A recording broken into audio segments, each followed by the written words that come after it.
Hola, bienvenidos y bienvenidas. Estás escuchando Expansión Estelar. Si llegaste hasta acá es porque has estado buscando respuestas a muchas preguntas inquietantes, preguntas existenciales como quién eres, de dónde vienes, qué rayos estás haciendo aquí, hacia dónde vas. Y en realidad muchas veces son un montón de preguntas sin respuestas. Y también estás aquí porque tú sabes muy bien que hay algo que no encaja, porque sabes que hay algo que está mal. No sabes exactamente lo que es, pero sí sabes que hay algo que no te termina de cuadrar. Yo soy Alcione y si es la primera vez que estás por acá, te recomiendo escuches desde el primer programa Contacto del Inicio para que así puedas entrar en el contexto del tema de hoy sobre biología y genética.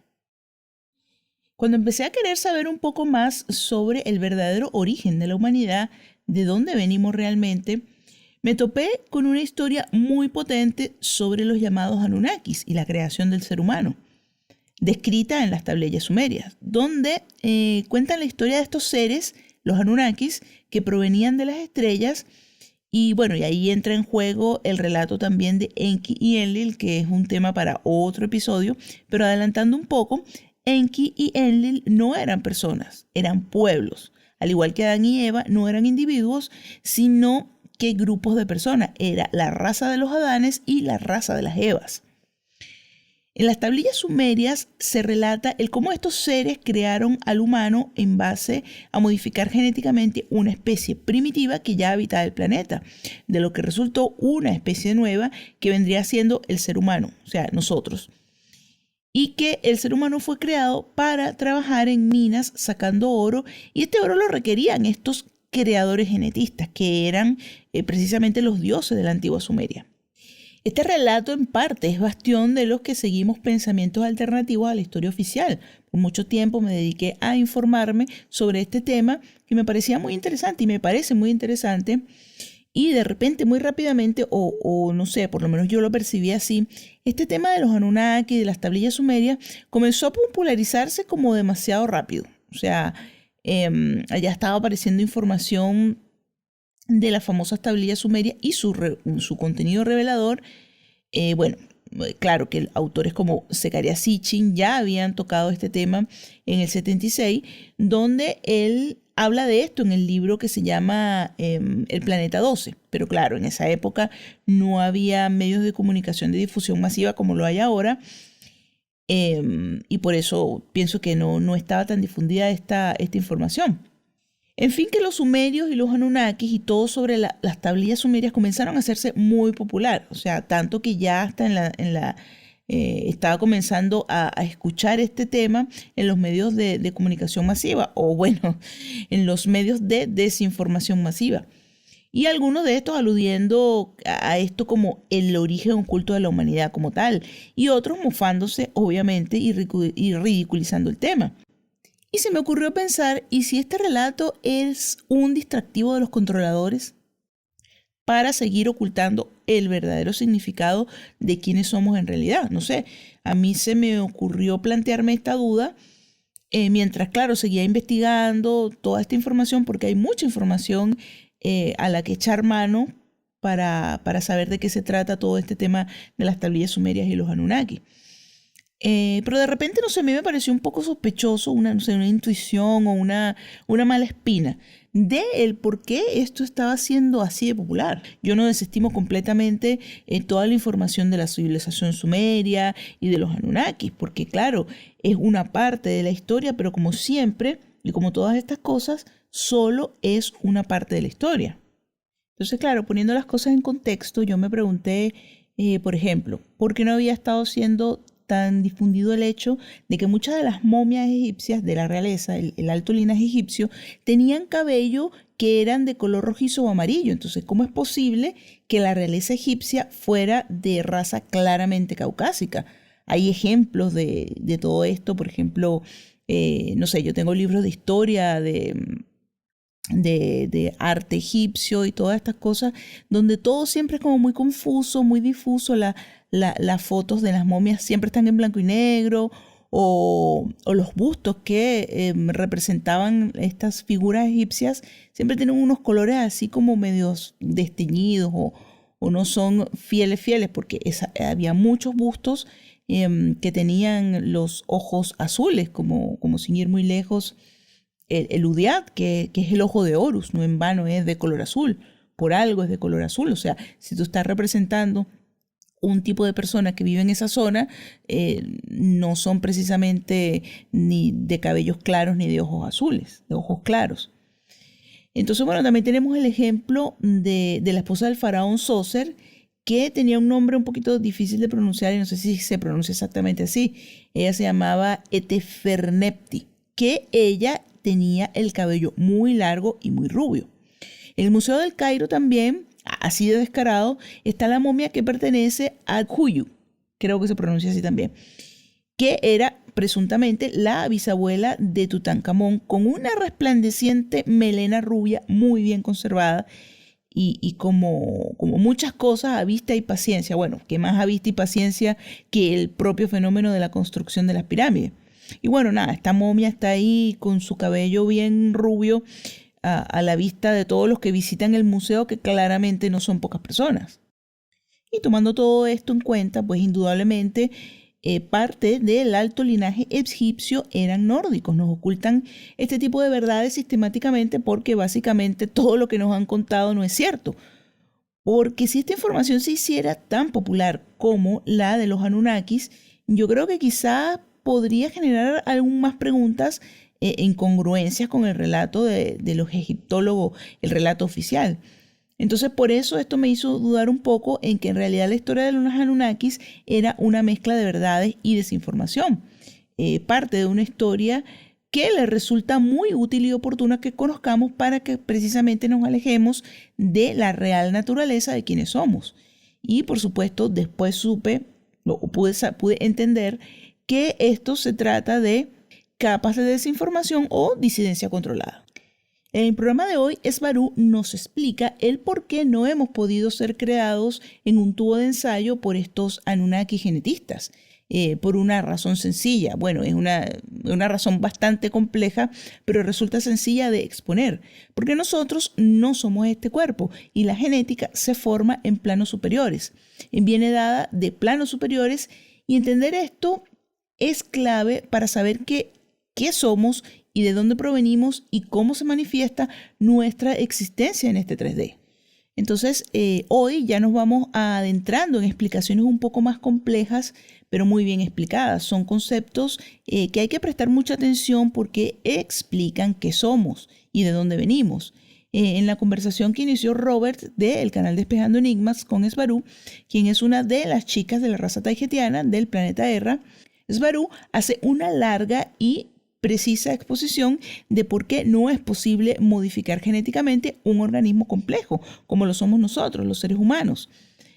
Así que es oportuno que googlees sobre la forma del cubo de 4 dimensiones, el tesseracto, que la puedes buscar y mirar antes de continuar, para que en caso de que no sepas cómo es esa forma geométrica, tengas la idea de a cuál figura se va a estar refiriendo Esbarú, para explicarnos cómo se forma la genética, el ADN y el cuerpo de nosotros como seres vivos. Ella expone que una forma compleja tridimensional, poniendo como ejemplo precisamente el cubo de 4 dimensiones, el tesseracto, solo refleja una sombra plana de una sola dimensión. Y esa figura compleja no genera una sombra compleja tridimensional, refleja una figura plana. Entonces, este ejemplo se refiere a que esa figura compleja tridimensional se encuentra en un plano superior y que la sombra que proyecta en este plano 3D es lo que somos nosotros, una proyección de la creación de un ser superior que está en otra dimensión y que al final somos nosotros mismos. Y sé que es un poco enredado todo esto, pero tenemos que partir la base de la idea de que no somos este cuerpo y de que somos un fractal de un todo y que somos el todo al mismo tiempo. Entonces, un ejemplo un poco más simple. Imaginemos que nuestra mano es nuestro yo superior, que está en una dimensión más alta. Y esa mano, que es una forma compleja, que tiene volumen, la sombra que proyecta esa mano es una sombra plana. y nos representa a nosotros en esta realidad 3D. Entonces lo que quiere decir que nosotros no somos este cuerpo, somos la señal que proviene de planos superiores y que esa señal llamada alma o atma es la que finalmente da vida a nuestro cuerpo 3D, nuestro avatar. Svaru se refiere a atma porque pronto va a desechar el término alma para referirse a esta señal que proviene del infinito, porque la palabra alma le suena a una connotación más bien religiosa. Y siguiendo con el ejemplo de la mano y la sombra de la mano, esa sombra no puede ser apresada, no puede ser encarcelada porque no se puede tomar físicamente, porque el atma no es algo que habite físicamente en nuestro cuerpo 3D, sino que es una señal que proviene de otro plano existencial. Entonces aquí entra la pregunta, ¿qué papel entonces juegan a los controladores? Si aparentemente no pueden capturar esa señal, ¿cómo es que han podido manipularnos tanto entonces? Pues resulta que la forma que hallaron para controlar esa señal que proviene del infinito es a través del control mental, desviando la atención de esa señal proyectada, o sea, haciendo que cada vez y con muchos más elementos detractores, esa señal ponga su atención en otras cosas y menos atención en darse cuenta quién es realmente. Aquí, por supuesto, entra de nuevo el concepto Matrix porque todo está relacionado. Aún así, a pesar de todos estos intentos distractivos, el ser humano posee una fuerte conexión con la fuente. Por eso es que hay muchas personas despiertas y muchas más que se están despertando, porque somos libres, somos eternos, somos los creadores y esta experiencia limitante 3D es solo eso, una experiencia más para nuestra atma.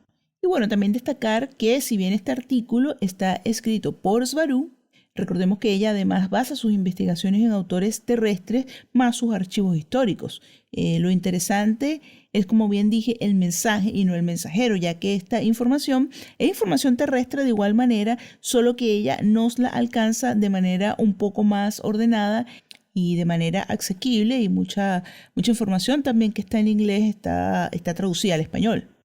En este caso, ella amplía las investigaciones de Bruce Lipton, que es un biólogo celular norteamericano que ha investigado y avalado el concepto de que podemos cambiar el cuerpo, la genética, el ADN, con el poder de nuestros pensamientos.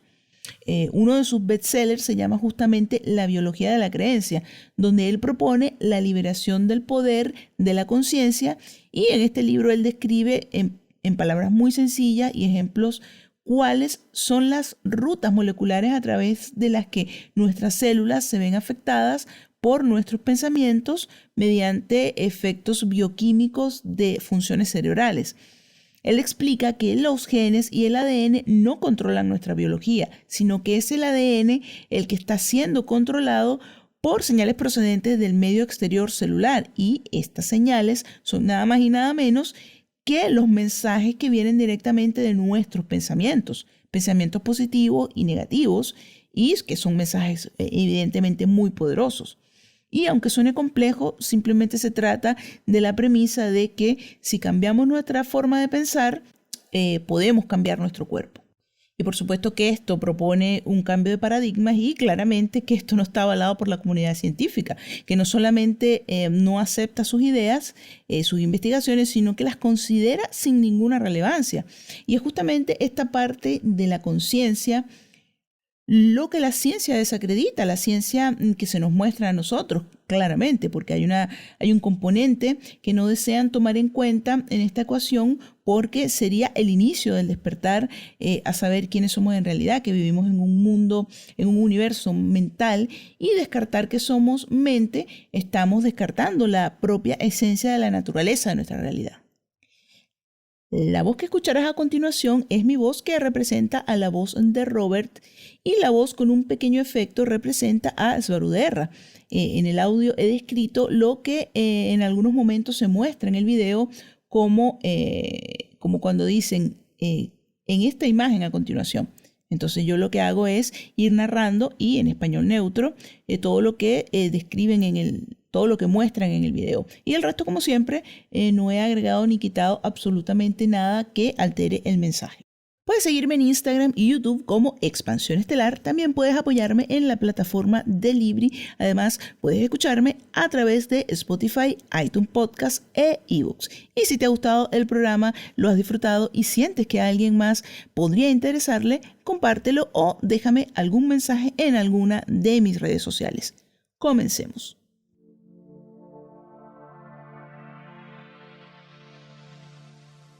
Lo que más deseo compartir es que no hay realidad como tal, solo eres tú, no hay un mundo afuera de ti.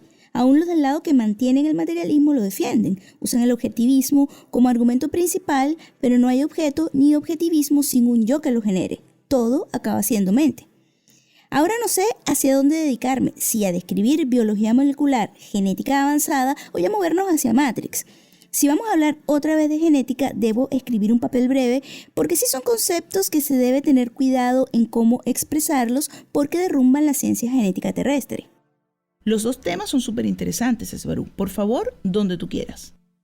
El primer problema que veo a enfrentar es que debo aclarar que sí se puede crear un ser vivo nuevo o alterar la genética de uno ya existente con un tubo de ensayo y un microscopio, es decir, físicamente. Pero, siempre tiene problemas graves. Dicha especie o dicha variante de otra especie viven poco, desarrollan cánceres raros y otras enfermedades y condiciones autoinmunes y no logran reproducirse. Los cambios genéticos al alterar una especie nunca pasan de 1 o 2 generaciones a futuro a lo más, ya sea que se regresa la especie a la genética o patrón genético anterior al cambio artificial o simplemente muere la variante que tiene el cambio, sin tener descendencia viable, es decir, es un callejón sin salida dicha especie nueva o alterada. Mencionar que una cosa es crear o alterar un organismo complicado y con gran conexión a la fuente original como un ser humano y otra cosa es crear, alterar un organismo sencillo como una planta de maíz. Hablo por los GMO, los organismos modificados genéticamente. Si bien esto se sostiene aparentemente solo, si se dejara en la naturaleza, se acabaría extinguiendo las plantas GMO, siglas en inglés de organismos modificados genéticamente. Esto es parte del por qué Monsanto desea siempre controlar todas sus semillas, no solo por sus dólares y por el control, sino porque tienden a degradarse genéticamente. El ADN es una manifestación de algo arriba en el plano superior, interpretado en un plano existencial inferior. Esto aplica a muchas cosas hablando de planos existenciales, pero en la genética aún más, que es solo la parte que se puede ver y manipular, porque se encuentra en el plano llamado físico o 3D. Y que es parte de un todo del que no se están percatando, pues el ADN físico no lo es del todo, falta la parte atmática o energética que está detrás, pero que la ciencia como se conoce en la Tierra no lo puede ver ni aceptar por sus mismas limitaciones, porque ya es competencia de otros planos, no sé si me explico. Básicamente el ADN es solo la parte visible y aparentemente manipulable físicamente de un todo más grande. El cómo se manifiesta en el mundo físico, el ADN que dará lugar a un organismo vivo. Lo que sucede es que el ADN debe ser siempre un reflejo en el plano material de la intención de la conciencia que usa esa genética en particular, o de lo contrario, no hay una sincronización entre ambas, lo que ocasiona fallas en el movimiento y administración de los genes que se dan como interpretación entre conciencia y su cuerpo biológico, creando dichos problemas. El reflejo en 3D o 5D, mundo físico, es una construcción matemática precisa que obedece a patrones de geometría sagrada, va u obedece el patrón exacto como un reflejo de algo en el plano superior. Un ejemplo de eso es el tesseracto o cubo de 4 dimensiones. Digamos que el tesseracto es el objeto que se encuentra en un plano superior o una forma para algo que no tiene forma. La representación matemática para una conciencia. Ahora, eso se plasma o se ve con la limitación de un plano inferior incompleto. Incompleto porque no puede interpretar un plano superior correctamente porque carece de los elementos necesarios para hacerlo o siquiera para comprenderlo. Como el 3D no incluye el 5D, solo da una interpretación parcial de lo que está en el 5D. En el ejemplo del tesseracto, si se proyectara la sombra de ese tesseracto, esa sombra sería la representación en una densidad inferior de un objeto que se encuentra en una densidad superior.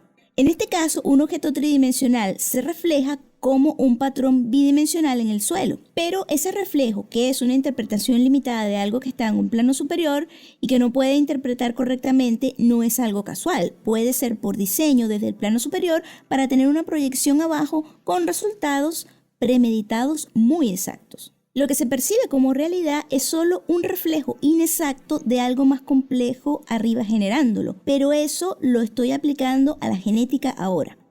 El patrón energético de lo que está en un plano superior, el atma o alma, por ejemplo, se proyecta abajo creando el cuerpo físico y lo hace con el ADN que forma dicho cuerpo. Se proyecta primero mediante el principio de ondas estacionarias para luego formar patrones más complejos usando el principio de frecuencia dominante. Con suficiente atención se creará una imagen en un plano inferior de un mapa de conciencia que se encuentra en un plano superior. Dicho mapa de conciencia no es otra cosa más que la representación geométrica en forma de energía de una intención que proviene de un atma o alma. El campo de energía potencial del que hablo es ni más ni menos que el éter que describía Nikola Tesla, y para crear un punto en la onda estática dentro de ese éter y transformar un punto energético del éter hacia algo físico, se necesita una despolarización como entre dos polos eléctricos. Entonces, en un ser vivo, el ADN es la representación limitada o caricatura de un ser que se encuentra en un plano superior y que tiene características similares a las de ese ser vivo. Y arriba de ese ser, de esa alma, se encuentra otra conciencia que está proyectando su propio mapa de interpretación hacia una dimensión inferior a la dimensión en donde se encuentra esa conciencia. Lo que recibe en 5D como un mapa genético es un ADN con 12 espirales y 12 cromosomas, cuando en 3D la interpretación limitada por el 3D es de 12 espirales y 22 o 23 cromosomas. Por lo tanto, la interpretación en el 3D de una persona del 5D es una caricatura limitada de cómo se ve el mismo ser en 5D. Es por eso que las semillas estelares no se parecen a sus yo superiores, o rara vez. También cabe mencionar la influencia que tienen las conciencias de los padres en el 3D, que también influyen en proyectar una forma en el ADN que se seguirá para crear un ser vivo nuevo. Así que es una interacción compleja, pero el punto dominante es el ser que tiene la conciencia, el que usa o usará el cuerpo. Imagina un objeto que proyecta al tercer acto, que a su vez proyecta su imagen abajo. La última imagen resultará ser el mapa de ADN final que las células usarán para crear al individuo. Todos somos reflejo de algo más complejo arriba de nosotros, por eso arriba y abajo solo es conceptual, pues no es una superioridad realmente, es un punto de atención. Y el superior comprende todos sus componentes formando un todo. Entonces, si alteras genéticamente una especie con un tubo de ensayo, es como si a la figura del tercer acto le pusieras de alguna forma otro objeto sosteniéndolo, como un palillo desde el piso, por ejemplo, con el fin de alterar la sombra final. El resultado final es finito y no representa una copia fiel en un plano existencial inferior de la intención creadora original.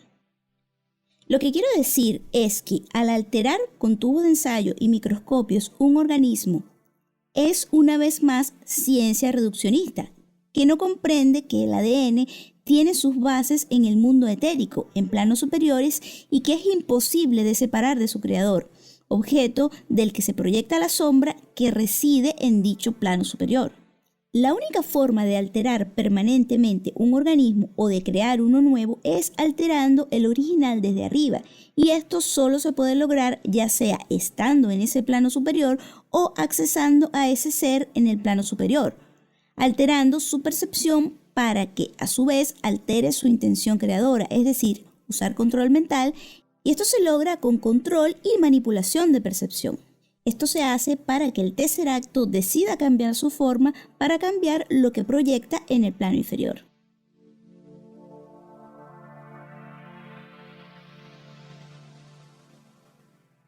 Básicamente esto es genética, pero se puede aplicar a la naturaleza de la realidad y a la Matrix.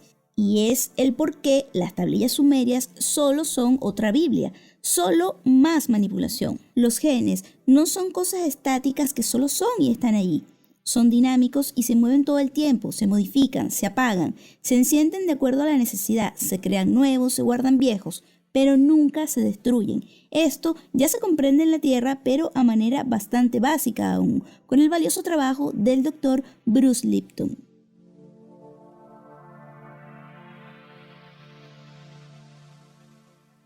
Lo que comparto aquí siempre tiene bases, solo he llevado la comprensión de lo que dice Lipton aún más, explicando cómo se genera el ADN en primer lugar. Sé que debo expandir lo que comparto más en este punto, pero es ciencia electromagnética y frecuencial avanzada, mucha matemática. Por eso siempre digo que la conciencia es lo que genera la materia y no al revés. Por eso mi dicho: no te preguntes si hay vida entre todas las estrellas que llenan la noche, porque la razón por la cual todas están allí es porque hay vida en ellas. No existe la materia, solo es un reflejo en un plano perceptual inferior de otra cosa arriba, de otro objeto más complejo arriba, en donde hay más variables. Eso es un plano superior, el poder percibir más variables. Hay un problema aquí de entendimiento que sé que plaga la percepción de muchos, el tema de los planos existenciales y las frecuencias. No hay tales planos existenciales. Todo es un gradiente, una sola entidad, el todo. Solo es la frecuencia de la intención de cada conciencia aparentemente individual que, dada su limitación personal, solo puede percibir un limitado rango de frecuencias dentro de la gran entidad que es una sola pieza.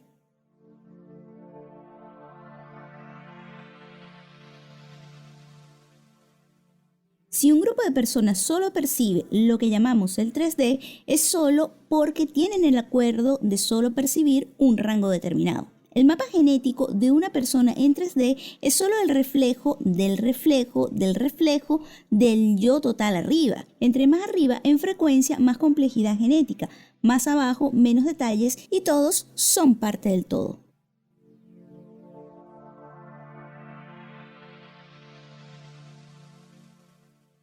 Se dice que el ser humano tiene en su ADN el ADN de 12 razas alien. ¿Cómo explicas esto? Porque los individuos tienen en su conciencia el haber sido por lo menos esas 12 razas y muchas más también. Es parte de ellos. El ser humano como raza ha estado en incontables sitios como conciencia. Por eso es parte del tercer acto que proyecta el ADN abajo. La memoria te forma, hace quien eres. Por eso también contiene memoria el ADN, porque lo proyectas a lo físico como disco duro de tu ser. Otro punto importante que no sé cómo o cuándo mencionar aquí. Una persona no tiene un alma, no es que se le haya dado esa alma. El alma o atma para otras razas es algo que se construye individualmente y con mucho esfuerzo. Es un proceso paulatino, progresivo y acumulativo, pero es responsabilidad de cada quien desarrollar su alma, su identidad.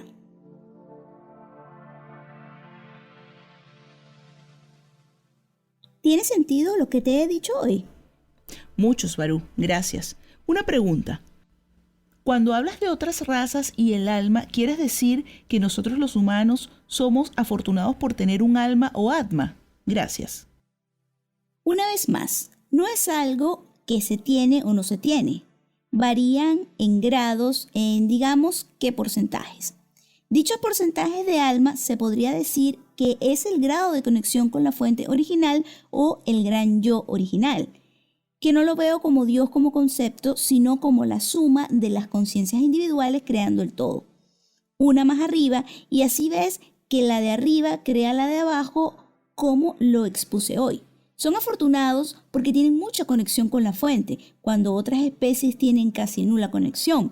Los humanos son una especie difícil de controlar, muy necia al tener conexión fuerte con la fuente original. Por eso tantos despiertan y se vuelven inmunes y se vuelven un problema para el status quo. El que los maten, el que mueran, no los restringe, solo los limita. Solo es el entender que ya se es tanto más que solo 3D, que al morir solo se pasa a otra etapa que ya estaba allí y siempre estuvo allí. Solo es el poder percibirlo de nuevo al liberarse de las limitaciones impuestas por el cuerpo 3D. Al subir de conciencia, subes de complejidad, de entendimiento. Por lo tanto, el 3D ya no alimenta la intención de expansión de tu alma. Necesita tener su punto de atención en un plano más complejo. Se nos terminó el tiempo, Svaru. Algo que no existe, el tiempo. Gracias. Nos vemos mañana. Un fuerte abrazo. Bye. Hasta mañana, Robert. Que descanses y gracias por estar ahí.